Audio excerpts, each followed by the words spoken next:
And now, a dark fairy tale of Ravenhurst by Clock Strikes 3.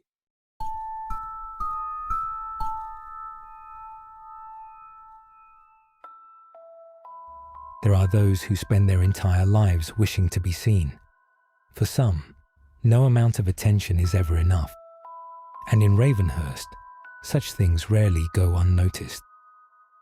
This is the tale of two vain sisters who longed to be admired, and the curious fate that awaited them. Heather and Brooke were sisters, born 2 years apart and raised in a wealthy beach community in Southern California.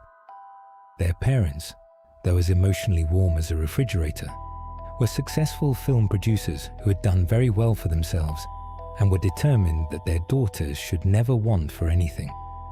In this regard, they had been remarkably successful. The girls had new cars, expensive clothes, generous allowances, and credit cards their father paid each month with only the occasional grumble. Neither had any particular plans for her life. Heather wanted to be famous. Brooke thought that sounded good too. Famous for what was a question neither had seriously considered. They had grown up around actors, directors, and industry people, and spent enough time on social media to become convinced that being beautiful and well-connected ought to be sufficient. Much of their time was devoted to being seen. They photographed lunches they barely ate, holidays their parents paid for, new clothes, days at the beach, and most frequently, themselves. They had been competitive ever since Brooke was born. Heather sought to win back her parents' attention, while Brooke seemed determined to outdo her older sister. Their arguments were generally about things that mattered very little to anyone except Heather and Brooke, until one of them led the sisters down a path from which they would never return. One afternoon, an expensive new dress Heather had been eagerly waiting for arrived while she was out. Brooke knew Heather had bought it specifically for the weekend, and more importantly, for the photographs she intended to post afterward. She opened the package anyway. The dress fit her beautifully, so Brooke took several photographs of herself wearing it and posted them online. By the time Heather returned home, hundreds of comments had appeared beneath them. Heather was furious. Brooke, however, saw little reason to apologize. She had only borrowed the dress, and judging by all the attention her photographs were receiving, she thought she'd looked rather good in it. The fact that Heather could no longer post herself wearing the dress without appearing to copy her younger sister only made matters worse. Over the following weeks, their petty cruelties grew increasingly spiteful. Heather posted an unflattering photograph of Brooke and insisted she hadn't noticed. Brooke flirted shamelessly with a young man Heather liked. Heather told friends that Brooke looked nothing like her photographs, while Brooke made sure everyone knew exactly how long Heather spent editing hers. Their parents dismissed it as sibling rivalry. The sisters regarded it as war. A few weeks later, their parents held one of their extravagant parties. The house was filled with actors, producers, directors, and various other people important enough to be invited. Among them was a peculiar pair Heather and Brooke had never seen before. The man was an elegant gentleman dressed in an immaculate black suit. Beside him stood a beautiful, dark-haired woman who never spoke. They said he was a photographer, and she was the assistant he could never work without. They said his portraits were enormously sought after. They said he rarely agreed to photograph anyone at all. Most interestingly, they said anyone fortunate enough to sit for him inevitably became famous. Before long, people who had never heard of the man an hour earlier were speaking of him as though having one's portrait taken by him was some great mark of distinction. No one seemed entirely certain where they had heard any of this, but Heather and Brooke heard enough. They approached the photographer and asked him to take their portrait. He studied the sisters for a long moment before exchanging a knowing glance with his silent assistant. Then he agreed. His equipment had already been arranged in one of the quieter rooms of the house. Neither sister thought to question it.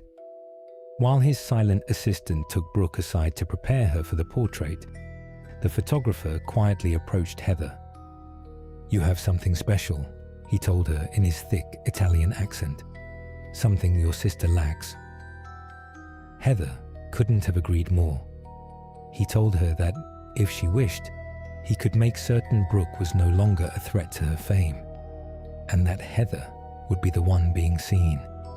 All Heather had to do was say yes, and despite the sinister hint to his eyes, she said yes without a moment of hesitation. Little did she know, he had made the very same offer to Brooke only moments before. She had also said yes. The enormous wooden camera looked as though it belonged in a museum, but the photographer assured them it was precisely what he intended to use.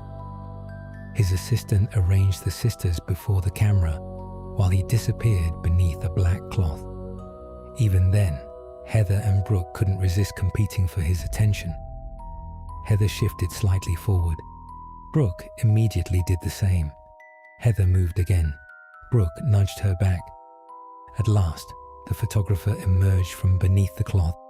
"Ladies," he said patiently, "there is room enough for both of you." For once, neither argued. They faced the camera and beamed their brightest smiles, eager for fame. A brilliant flash filled the room. A sickeningly sweet scent of wine and roses followed. Somewhere outside, a raven called. Then everything went dark.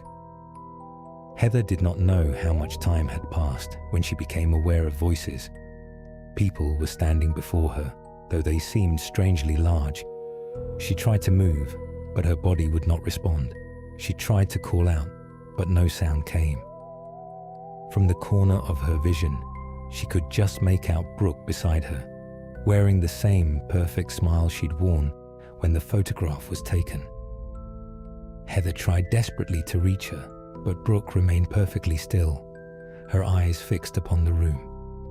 Then an elderly couple stepped closer. Heather listened as they admired the photograph and wondered aloud who the two beautiful young women might have been. And somewhere beside her, trapped behind an equally perfect smile, she realized Brooke was listening too. The man leaned closer to examine the small plaque beneath the frame. It offered only a single word: sisters. And so the years passed, and the visitors came and went. But the sisters remained, beautifully preserved in time, aware yet still unknown. In Ravenhurst, the sisters finally received the attention they had sought. People admired their clothes, their hair, their faces, but no one knew their names. Thank you for listening. If you enjoyed this dark Ravenhurst fairy tale, be sure to like and subscribe so we know to share more. And if you'd like to hear more stories from Ravenhurst, you can join our mailing list, become a Nightkeeper, and be among the first to receive new tales before they're told anywhere else. Until next time. Stay spooky.